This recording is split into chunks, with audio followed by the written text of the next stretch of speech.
شيخنا جليل شيخنا في زوز ماتشوات خلى تونس كاملة في حيرة قبل بشهرين من كأس افريقيا والكيب.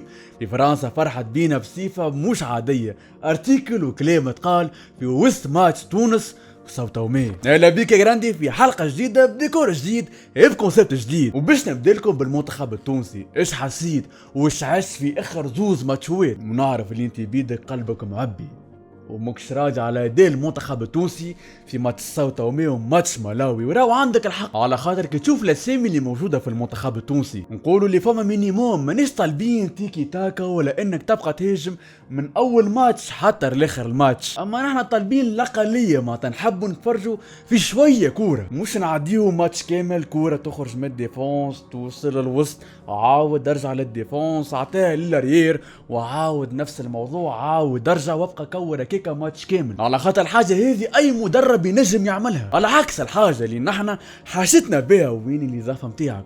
شنو جديد اللي جبتولي في المنتخب التونسي؟ على خاطر حتى لتو انا واحد من الناس ما ريت شيء جديد باللي عشناه قبل، وراني مازلت لنا نحكي كوره ومازلت ما بديتش في الامور الاخرى.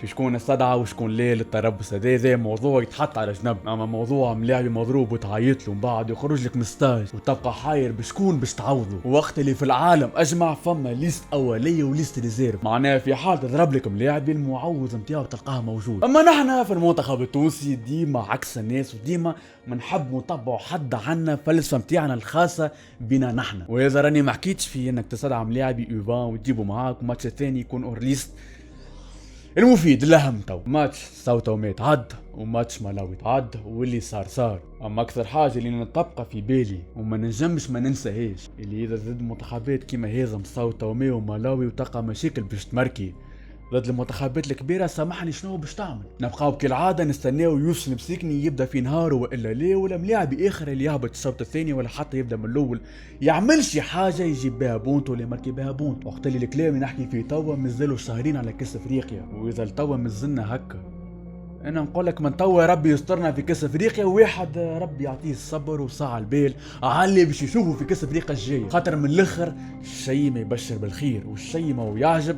ومن الحكايه ظهر لي بديت من ستاج نتاع كوريا واليابان، تقلبت برشا مواضيع وضر برشا حاجات اللي نحن عرفتنا بهنا، لكن كل مره عرفت فما حاجه تمنينا اللي جاي خير وتصبرنا على ماتش مصر ماتش الجزائر ماتش هو تصبرونا، لكن الحقيقه ظهرت من ستاج كوريا واليابان تعالي ريناه الكل راهو ماهوش صحيح 100%، لكن الصيح قاعد يظهر من وقت. هذاك علاش الحاجه الوحيده اللي نقولها، هذاك علاش الحاجه الوحيده اللي نقولها اللي ربي صبرنا نحن كتوانسه في كاس افريقيا على اللي باش نعيشوه على اللي باش نراوه، مادام فما شيء ما تبدل، مادام نفس الغلط قاعده تتعاود من ستاف تاع المنتخب التونسي، وانه كل شيء بين بالكاشف الفقر التكتيكي الكبير وفقر اللعب تاع المنتخب التونسي مع الناخب الوطني جلال القادري. وتوا نتعداو البارتي الثانيه، موضوع ليكيب اللي فرحت بينا بصفه مش عاديه، بارتيكل من الاول مع اللاعب السابق للترجي الرياضي انيس عموس، ونحكي على مشاكله مع الترجي الرياضي واتحاد بن قردان ومشاكل كره تونسيه بصفه عامه. الحقيقه ما نقولكش اللي كلامه كله غلط ولا كلامه كله صحيح، اما فما حاجات من اللي حكاهم نعرفوهم وما همش ضد علينا، كيما حكايه بن قردان والكا اللي تدخل معبيه بالسلعه، هذه حكايه تونس كامله تعرفها من بعد التحكيم وتلاعب الماتشوات، كيف حكايات نعرفوهم وعشناهم وريناهم وشفناهم ورينا حاجات مش عاديه وخرجوا حتى تليفونات بين مسؤولين. الباقي اللي حكاه في الارتيكل مشاكله مع مسؤولين من الترجي واتحاد بن قردان. كنت حاب تعرف اكثر على الموضوع وتسال كل حد راه باش يعطيك الفيرسيون بتاعه، وكل حد فيهم باش يحكي لك الموضوع بطريقته الخاصه، ماهوش يعطيك الصيح من الغلط، على خاطر في الاخر كل عبد باش يحاول يدافع على روحه. اما اللي من بعد غير الارتيكل هذا اللي عمل بوليميك في تونس وتونس كامله حكيت عليه، اللي من بعد ان تقول ليكيب وقفت لنا وموضوع ليكيب تسكر ليلي بالعكس. وين في ماتش تونس ساو تومي المعلق تاع الماتش حكي على موضوع وديع جري اللي مشدود، وحكي على وديع جري اللي كان يتدخل في القائمه تاع المنتخب التونسي، واهم كلمه اللي قالها اللي ظهر لي هذه هي اول قائمه للناخب الوطني جلال القادري من بعد ما وديع جري في الحبس. Jalel Kadri qui a fait pour la première fois sa liste, ça a été sa première, puisque d'ordinaire c'est le président de la fédération qui faisait les listes de la sélection tunisienne, Wadi Jari, qui a été arrêté il y a 3 semaines pour corruption.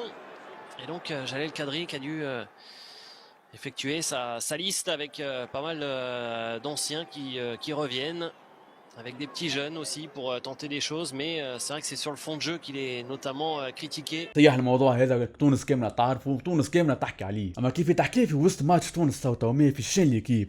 الحقيقة أنا واحد من الناس نقول لك راهي حاجة خايبة على الآخر، رغم من الكلام هذاك راني نعرفه، أما أنا نحكي قدام العالم معناتها مش إحنا بركة توانسة نتفرجوا فيه الماتش هذاك، تلقى ناس من كل العالم يتفرجوا فيه وكيف يسمع الكلام هذاك يقول لك شنو هذا شبيه هكا الكورة في تونس، ونكونوا هكاك لصقت فينا اتيكيت قدام الناس الكل. وراو على فكرة ليكيب ماهيش باش تقف لنا، على خاطر مازالت قاعدة تحضر لنا في حاجات أخرين، ومازالت باش تخرج مواضيع أخرين، ومازالت باش تفضح مواضيع أخرين، كما مثال موضوع عائلة جيرات في تلاعب ماتشوات، ومواضيع اخرين تاع خوة دياع جدري وولد خوه اللي صاروا في نيس، وبرشا برشا برشا فضايح قاعدين يحضروا فيهم باش يخرجوهم علنا للعالم الكل. هذاك علاش نقول لك اللي ربي يسترنا.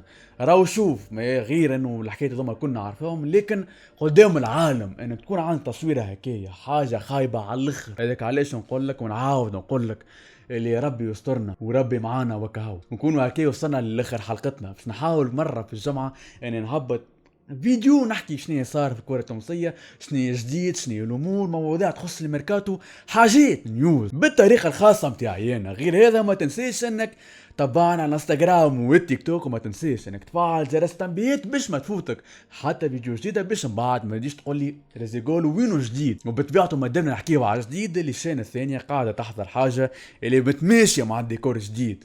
هذاك علاش ننصحك اعمل طلع غادي وتابعنا، خاطر الريتم نطول للايامات الجاية، حاجة اللطف قاعدة تحضر وكهو. في هذا كل تم نقول لك يا جراندي ان شاء الله تكون عجبتك الفيديو، يلا ليلتك زينة.